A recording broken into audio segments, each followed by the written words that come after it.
Glória a Deus, glória a Deus, glória a Deus, aleluia, glória ao nome santo do Senhor.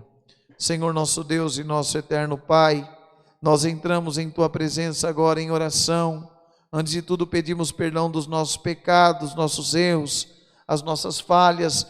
Pedimos ao Senhor, Pai, que o Senhor venha ao encontro de cada um, Pai, que agora de joelhos, Pai, Senhor, agora clama a Ti, Pai. Tem pessoas acamadas, tem pessoas no carro, tem pessoas no coletivo, tem pessoas sentadas em pé, mas que estão na comunhão, Pai, que estão Te buscando, batendo a porta da Tua misericórdia. Repreenda todo mal, todo levante de Satanás, Pai, o inimigo da nossa alma, que ele caia por terra e o Teu nome em tudo será glorificado. Visita, Senhor, casamentos que estão, Senhor, se dilacerando, Pai, por conta das lutas, por conta das dificuldades, Pai, por algum motivo ou outro, Pai, que o Senhor possa entrar neste lar, restaurar o relacionamento dos pais para com os filhos, filhos para com os pais.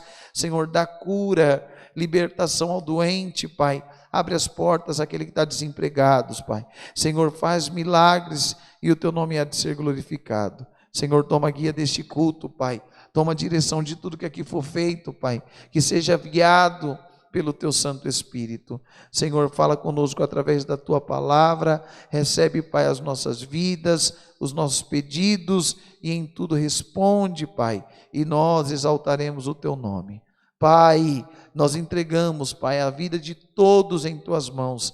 Entregamos nossos lares, famílias, entregamos nossos caminhos em Tuas mãos. Desde já Te louvamos e Te agradecemos, porque cremos que do Senhor vem a nossa vitória, em nome de Jesus Cristo, aquele que vive e reina para todos sempre. Amém. Glória a Deus, glória, glória a Deus. Deus seja louvado.